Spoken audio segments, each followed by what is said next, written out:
vamos a hablar acerca de la diabetes y para eso nos está acompañando el doctor Norman Flores. Doctor, muchísimas gracias por estar acá. Bienvenido. Muchas gracias, buenos días. Es un honor acompañarles y también a ustedes que nos están sintonizando en su casa. Y vamos a conocer de un problema, quizás etiquetarlo como enfermedad, porque es algo común que podemos tener, incluso familiares, amigos, en el trabajo. Se puede decir que diabetes ya es una regla que todos debemos de conocer, por lo menos los signos, los síntomas y cómo poder ayudar en el ambiente laboral, ya que todo año a nivel mundial, y es por eso que es precisamente este día, se celebra, prácticamente es para la concientización. No es para una amenaza, no es para que usted tenga miedo de esta enfermedad, que en realidad es una condición de vida, una condición que no solo el paciente diabético, sino que todos nosotros deberíamos de tener el ejemplo y de integrarla a nuestro estilo de vida. Es por eso que me agrada, incluso el ambiente es lleno de esperanza, ya que justamente el lema a nivel mundial para este día es salud, diabetes, trabajo, construyendo el bienestar. O sea, es un trabajo en equipo, en conjunto, no es para sentirse discriminado en el ambiente laboral, sino que es para enfocarnos cómo podemos hacer que estos pacientes diabéticos tengan menos mal control glicémico, menos incapacidades, ya que es el objetivo, la bienestar integral en todo paciente diabético. Perfecto, doctor, y qué mejor que lo haya dicho usted, porque a veces nosotros dejamos pasar por alto esta enfermedad, ¿verdad? Y ni siquiera consultamos ni por prevención ni nada por el estilo, y yo lo mencionaba antes, esta es una enfermedad silenciosa, entonces definamos exactamente qué es diabetes y por qué se le considera una enfermedad silenciosa. Muy bien, diabetes más que todo es aquella alteración en el control glicémico. Cuando el páncreas deja de funcionar, puede suceder dos cosas. Puede ser que por nuestra ingesta calórica, el sedentarismo, hay una resistencia al cuerpo para absorber la glucosa. Entonces el páncreas lo que hace es, debo trabajar más, voy a sacar más insulina para poder absorber la glucosa y tener energía para sobrevivir y hacer mis actividades diarias. Pero ¿qué sucede en el paciente diabético? El páncreas está cansándose, el páncreas se va deteriorando su función poco a poco y esto lo que hace es una inflamación crónica, hace las hiperglicemias y es ahí donde ya el paciente ya no puede comer azúcares refinados, porque esos azúcares refinados necesitan más insulina de parte del cuerpo y es ahí donde ya se manifiestan las complicaciones crónicas en el paciente diabético. Es por eso que no es la amenaza de que van a terminar en amputación, que van a terminar ciegos. Eso es un mito, eso es un estigma. Eso prácticamente, si usted logra un control glicémico, si ustedes ayudan en la casa a que sus familiares logren ese control glicémico, pueden vivir una vida prácticamente sin complicaciones crónicas. Doctor, ¿cuántas personas en nuestro país viven con esta enfermedad y qué tan común es que otras personas ni lo sepan?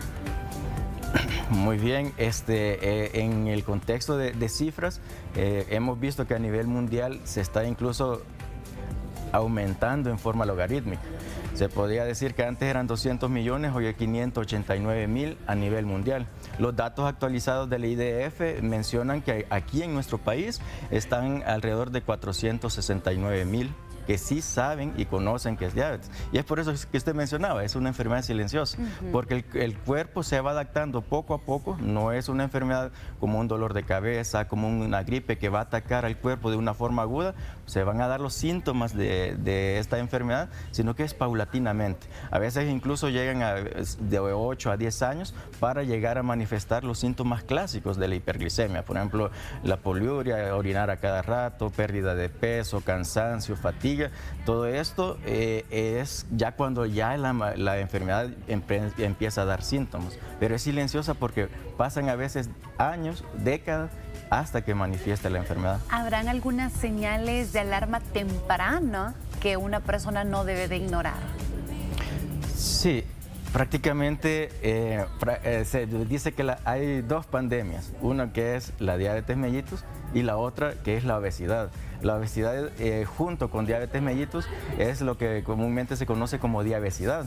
Entonces, al hablar de obesidad, prácticamente si nosotros tenemos factores de riesgo, por ejemplo, tenemos familiares de primer grado, tenemos ya antecedentes de diabetes mellitus en la familia, más obesidad, entonces esto me aumenta el riesgo de padecer diabetes mellitus. Otra es la resistencia a la insulina. A veces la resistencia a la insulina, no sé si se han fijado, a veces muchas veces la parte oscurita del cuello, a veces nosotros decimos, tengo sucio, pero en realidad se llama acantosis nígrica. Puede aparecer en otros lados, en las axilas, en las ingles, en los nudillos. Entonces, esa tonalidad más oscura significa que hay resistencia a la insulina. Entonces, en esos momentos no se ha manifestado la diabetes, pero sí son indicios tempranos que esto, si no me cuido, si no hago algo por revertirlo, puedo manifestar dentro de unos años la diabetes mellitus. Lo otro, también lo que es común a veces, aparte de la obesidad, la acantosis nigricans, vemos los ovarios poliquísticos en las mujeres. Estos ovarios poliquísticos también implican resistencia a la insulina. Entonces, todo esto nos pueden ir alertando poco a poco de que podemos hacer algo para mejorar, para evitar, porque eso es, una cosa es que yo genéticamente esté predispuesto a padecer diabetes mellitus por el antecedente de mi mamá, mi papá, mis tíos, mi abuelo, y ahí hacen al árbol genealógico de toda la familia, sí. Pero en realidad lo otro es cómo los factores de riesgo que en mi vida diaria estoy haciendo para poder desarrollar diabetes. Sí, doctor, definitivamente hay otros factores de riesgo, ¿verdad? No solo los hereditarios, como los mencionaba usted. Y ya que hablamos acerca del estilo de vida, ¿qué tan importante, o sea, qué papel juega el estrés, la falta de sueño, la alimentación en el desarrollo de la diabetes? Sí, prácticamente, incluso haciendo un poquito de énfasis en lo que es el lema de este año para diabetes mellitus, a veces el estrés laboral es un poquito más en el paciente diabético. Entonces, este estrés aumenta el cortisol, aumenta incluso trastornos como ansiedad, depresión, que no tienen quizás un lugar adecuado para poder gestionar su propia diabetes, colocarse la insulina, medirse prácticamente de una forma privada y no saber que todos los demás le están viendo cuánto tiene de azúcar. Entonces, todas esas cositas generan estrés en el paciente ya diabético. Ya en los pacientes o en las personas que tenemos familiares con diabetes, entonces ahí el estrés, el cambio de horarios, por ejemplo, a veces se hacen turnos de noche, también eso genera alteración en el ciclo circadiano. A veces también el mismo insomnio puede generar esta alteración en el ciclo circadiano, y esto alterar el patrón pulsátil de nuestras hormonas, entre ellas lo que es la insulina. Entonces vemos que ya hay aumento de pulsatividad en las noches, en la mañana hay aumento de la resistencia, y esto poco a poco puede ir sumando también a desarrollar diabetes mellitus. Doctor, ¿cuál es la diferencia de la diabetes tipo 1, 2 y la gestacional? ¿Cuál será como una diferencia entre estas o no hay? Sí, prácticamente eso llama la atención, ya que actualmente sí, saber de diabetes es quizás ir a un punto en lo desconocido, ya que todos los días el avance tecnológico, el avance de lo que son las investigaciones han tratado de encasillar a la diabetes en varias clasificaciones, y entre esas está diabetes tipo 1, tipo 2 gestacional, otros tipos de diabetes. Más que todo, si nosotros nos enfocamos en lo fisiopatológico de la diabetes mellitus, el diabético tipo 1, hay una destrucción abrupta, hay una destrucción en corto tiempo del páncreas, y esto lo que hace es que necesita la insulina para sobrevivir, necesita la insulina de forma basal, y cada vez que come necesita un poquito de insulina para poder absorber la glucosa. Entonces, el ataque autoinmune define a la diabetes tipo 1. La diabetes tipo 2 es la más común, y esta es debido a la resistencia en nuestro páncreas por el mal control metabólico que a veces nosotros tenemos, el sedentarismo, la obesidad, todo esto contribuye poco a poco. Entonces es resistencia a la insulina, la fisiopatología del diabético tipo 2. Y la diabetes gestacional es un grupo específico, más que todo en el segundo o tercer trimestre, ya que ahí es donde hay más resistencia a la insulina por el estado del embarazo.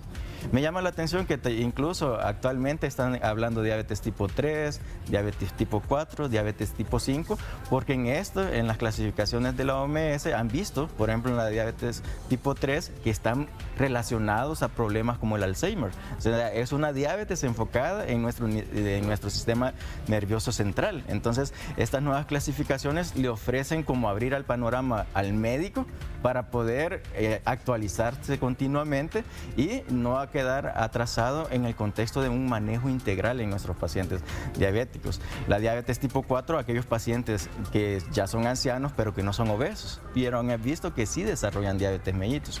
Y el otro diabetes tipo 5, que está más que todo relacionado a aquella desnutrición crónica. Hay algunos países en los cuales la carencia de alimentos, la carga nutricional, hipocalórica, entonces todo esto, el páncreas también se resiente y entonces la desnutrición severa puede desarrollar alteraciones glicémicas también. Ok, si ustedes tienen dudas, consultas a través de nuestro WhatsApp para poder respondérselas. Doctor, ¿cuáles serán aquellos mitos con los que nosotros hemos crecido o escuchamos con frecuencia, verdad, acerca de la diabetes? Me llamaba la atención que usted decía que todos los pacientes de diabetes o algunas personas creen que vamos a terminar con amputación. Otros que comer dulces, solo dulces, desarrolla la diabetes. No sé si eso sí es un mito o es una realidad. Sí, el propio hecho de la ingesta de dulces, de carbohidratos de absorción rápida, pan dulce, incluso nuestras comidas típicas son a veces endulzadas con miel, todo eso. Entonces eso es cargas calóricas extra que nosotros recibimos siempre que lo consumimos. Y si nuestro páncreas trabaja bien, no vamos a desarrollar diabetes. Entonces prácticamente eso es un mito, que solo de comer ingestas calóricas excesivas de lípidos, de aceites, de dulces nos va a desarrollar diabetes. Eso es un mito. Lo otro también, un paciente con diabetes mellitus, el fin es que no llegue a las complicaciones crónicas, por ejemplo la amputación, que lo va a dejar ciego. Ese es otro mito, que junto con la insulina, cuando se les empieza la insulina, y a veces, ojo, no es que dé miedo ir escalonando el tratamiento.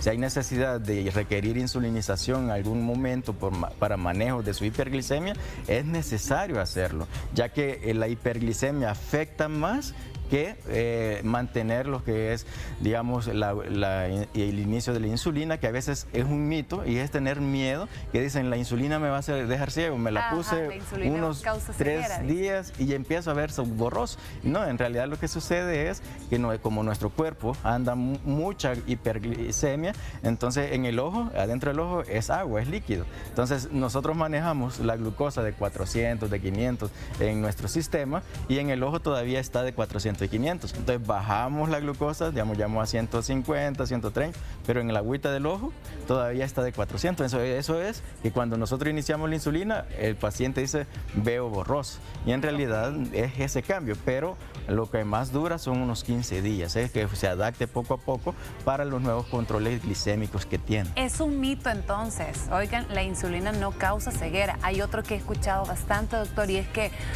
ay, un susto me desarrolló la diabetes. ¿Mito o verdad, doctor? No, la verdad, ese es un mito.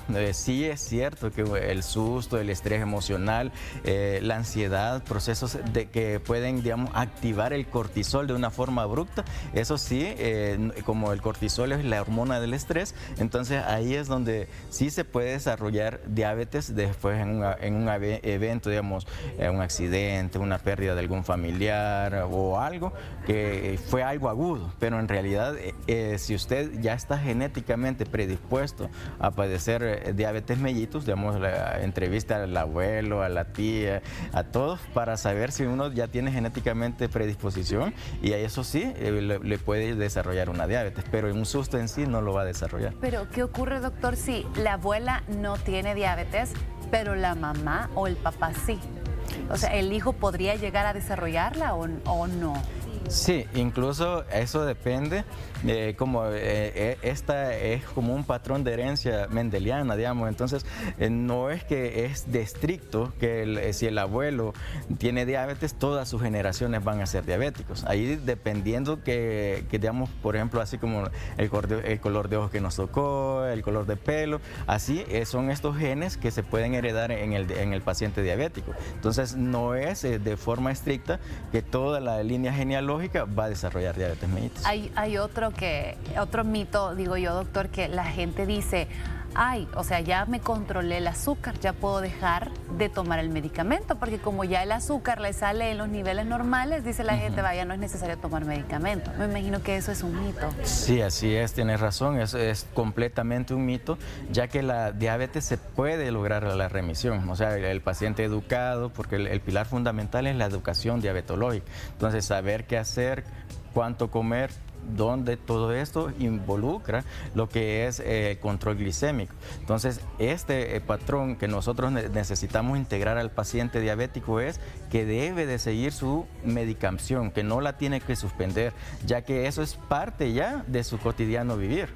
O sea, no es que hay algo, digamos, una etnopráctica, el té de insulina que le va a curar la diabetes, todo eso puede llevar a un control temporal, pero la diabetes siempre va a estar ahí. Entonces nosotros debemos de estar pendientes para que controlar la diabetes, no para que la diabetes nos controle a nosotros. Muy bien, doctor, muy bien dicho. Y mire, aquí tenemos en pantalla una pregunta de una televidente. Buenos días, yo tengo una consulta. A mí me dio diabetes gestacional. ¿Qué tan propensa estoy a tener diabetes? Y también si a mi bebé se le puede desarrollar diabetes.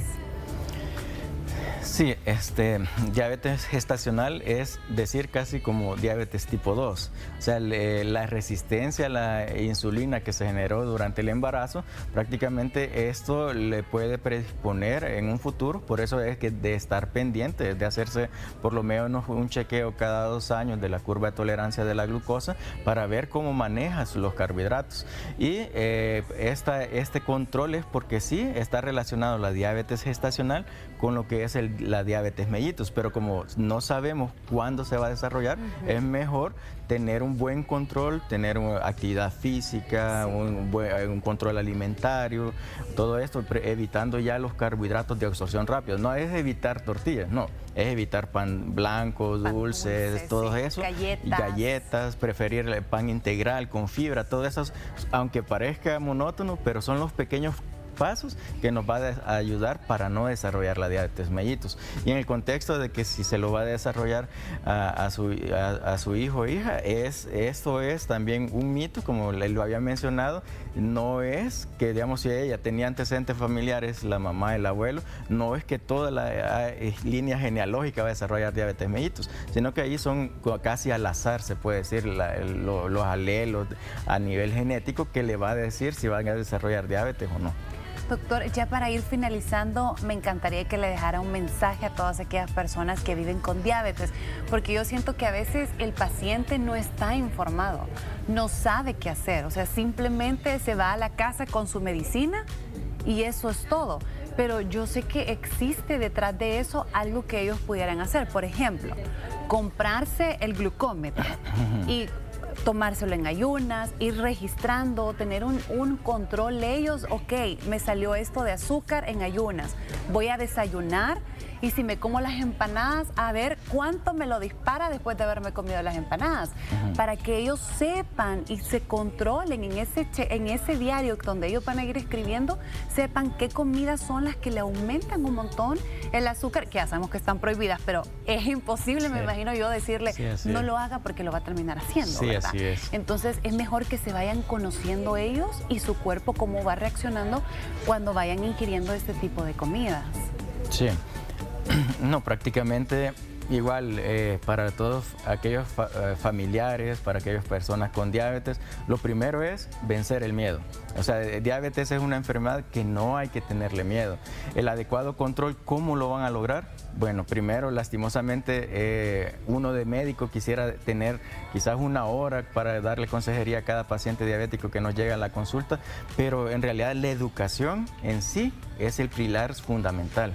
Porque la educación diabetológica, si usted ahora con la tecnología, los teléfonos, el internet, pueden ver qué programas de educación diabetológica hay. Incluso hay instituciones como la Asociación Salvadoreña de Diabetes que de eso se encargan de ofrecer la educación diabetológica, ya que ahí es donde nosotros primero aclaramos dudas. Cada paciente, cada persona tiene sus propias dudas, a veces en la forma de comer, en el deporte, en lo que tiene que hacer, en lo que no tiene que hacer. Todo eso es parte de la educación. Entonces, la educación en sí le va a ayudar. Es cierto que el control glicémico es primordial, pero la diabetes va más allá del control glicémico. La diabetes va más allá de las hiperglicemias en sí. La diabetes en sí es lograr el bienestar, tener, digamos, la certeza de nosotros, saber que vamos a tener y cumplir a cabalidad nuestro tratamiento médico, nuestra actividad física, para poder lograr controlarlo. Definitivamente, doctor, muchísimas gracias por habernos acompañado y ayudarnos a desarrollar este tema tan importante bajo el lema, ¿verdad?, que hoy lo mencionaba sobre la diabetes. Si usted quiere conocer un poquito más y hacer la cita con el doctor, hágalo a través del 7121-3898 en redes sociales, como está apareciendo en pantalla, Endocrine and Surgery Center SB, así lo puede buscar. Nuevamente, doctor, gracias por habernos acompañado. Gracias a ustedes, muchas gracias. Nosotros así vamos a continuar con más. Aquí en Hola El Salvador hacemos una breve pausa y ya volvemos.